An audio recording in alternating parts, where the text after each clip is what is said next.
Bonsoir à tous et bienvenue. C'est l'heure de votre journal sur KMT, LCL, FM+, et OM5 TV sur les réseaux Free, Orange, Numérique Câble et Bouygues en France. Voici quelques-uns des sujets que nous allons aborder ce soir. Une semaine de sensibilisation à la drépanocytose se déroulera à partir de ce lundi 26 septembre et jusqu'au samedi 1er octobre 2016. Connaissez-vous la maison des usagers du CHU de Martinique? Quelques explications dans cette édition. Il y a quelques jours, nous sommes allés au bourg des Trois-Îlets pour assister à une manifestation devenue incontournable dans la commune, le village des associations. KMT rend ce soir hommage à Jacqueline Labbé, une grande dame martiniquaise morte le 7 septembre à l'âge de 81 ans.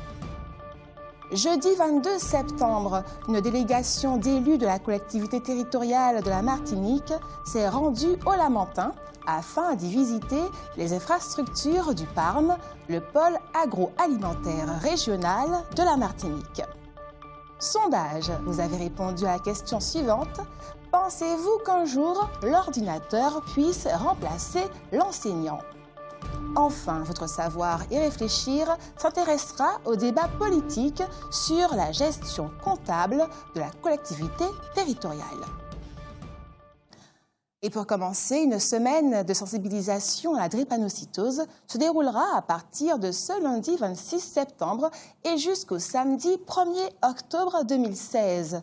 De nombreux rendez-vous informatifs et culturels vous attendent dans les différentes communes de notre île. Rappelons que 2000 de nos compatriotes souffrent de cette maladie héréditaire qui affecte les globules rouges. L'opération La Flotte Rose aura lieu dimanche 2 octobre. 50 femmes embarqueront sur 2 yawls pour un défi de taille. Réussir à bord des embarcations une traversée marin Fort-de-France. Cette opération est à l'initiative de l'association sportive Mundu Boot et fait partie d'une campagne de dépistage du cancer du sein. Nous vous en parlions, le salon Santé a eu lieu vendredi 23 et samedi 24 septembre au Palais des Congrès de Madjana à Schœlcher. Au cours de ces 2 journées, les exposants ont accueilli de nombreux visiteurs. Les stands concernaient la prévention de maladies et certains proposaient aussi des produits et services liés à la santé.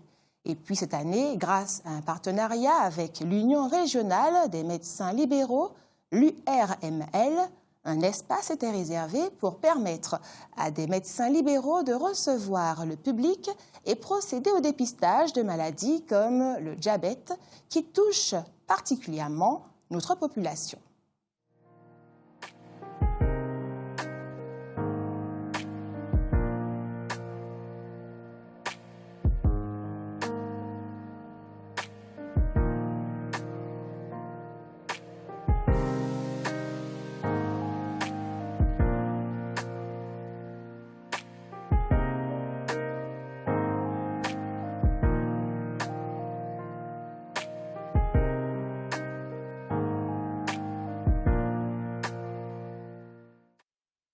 Apparemment, le gouvernement entend bien mettre à profit les 8 derniers mois qui précèdent les prochaines élections présidentielles pour atteindre les objectifs plus audacieux.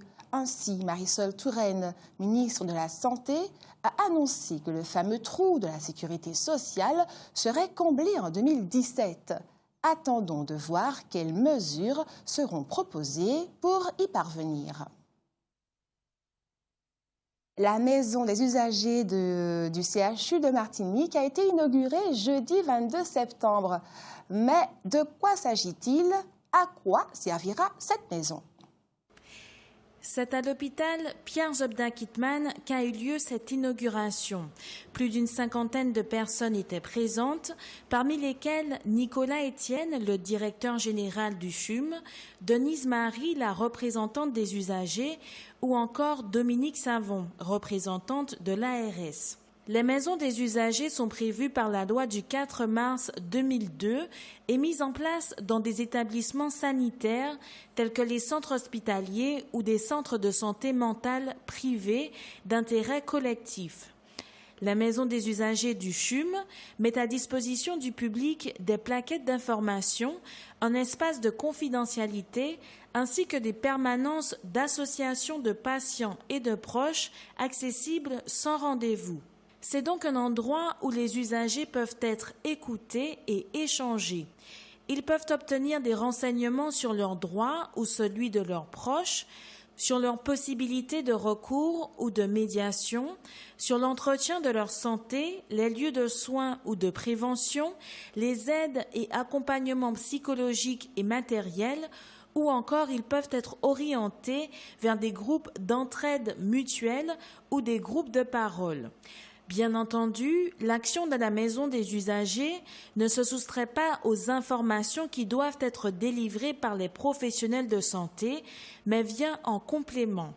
Vous l'avez compris, ce lieu doit être neutre, convivial et rassurant.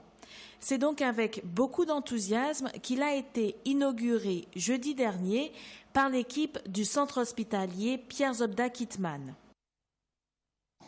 Et puis, ce lundi 26 septembre, le maire de Kourou, François Ringuet, a décidé de fermer tous les services municipaux en soutien au personnel du centre médico-chirurgical de la ville, le CMCK. Il espère par là interpeller les services de l'État sur la situation critique de l'établissement de santé dont l'avenir est incertain. Il doit notamment faire face à un déficit de plus de 8 millions d'euros. En bref, l'IFCAS, l'Institut de formation aux carrières administratives, sanitaires et sociales, ne devrait pas disparaître. Menacé de fermeture, cet établissement situé à Dieppe, dans l'Hexagone, et destiné aux jeunes ultramarins, sera finalement financé par le ministère de l'Outre-mer et l'ADOM jusqu'en 2020.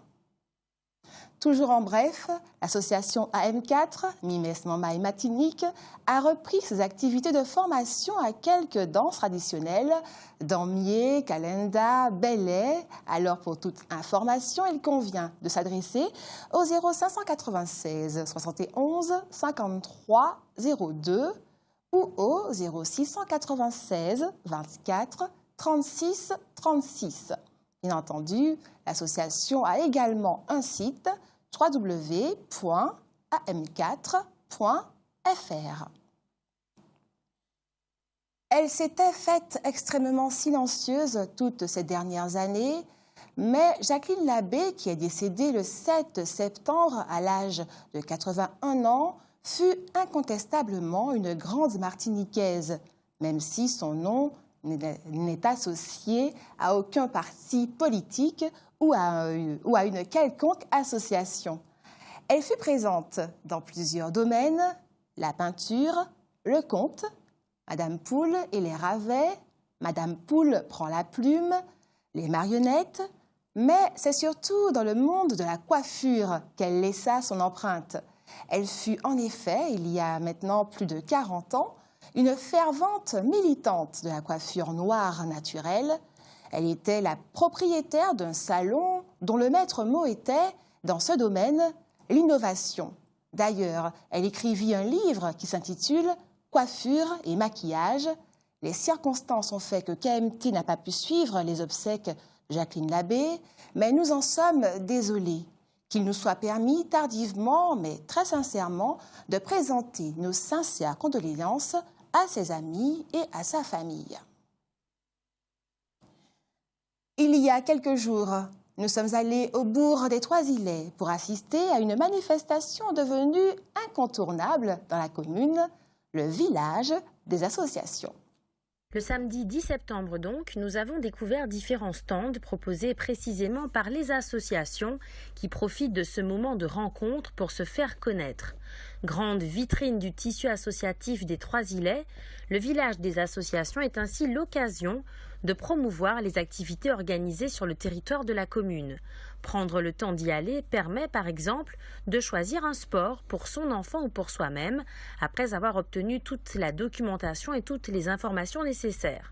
Soucieuses d'attirer le plus grand nombre d'adhérents, les associations proposent même des animations, souvent autour des stands dont elles s'occupent, pour que chacun puisse savoir très concrètement en quoi consistent les activités qu'elles proposent. Prestations de danse ou de sport, par exemple, égayent ce village des associations.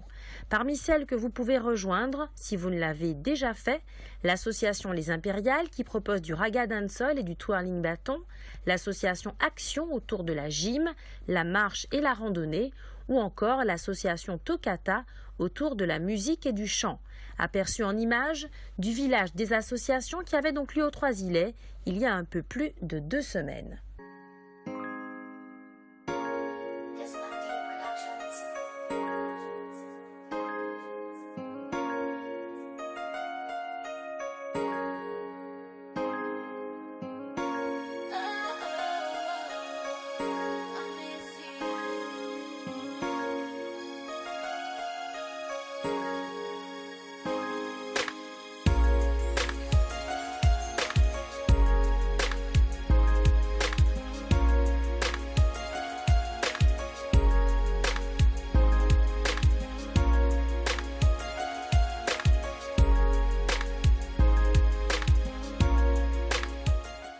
Quittons les Trois-Îlets et rendons-nous à Saint-Pierre maintenant. Jeudi dernier, c'est à Saint-Pierre qu'a eu lieu la 2e édition du village emploi-formation organisée par la mission locale nord de la Martinique.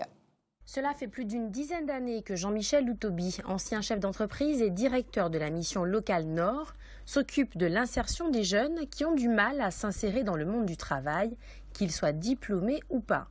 Le concept de village emploi-formation, qui avait déjà été mis en place et expérimenté pour la première fois l'an dernier, consiste en fait à permettre aux jeunes sans emploi d'aller à la rencontre des centres de formation et des chefs d'entreprise.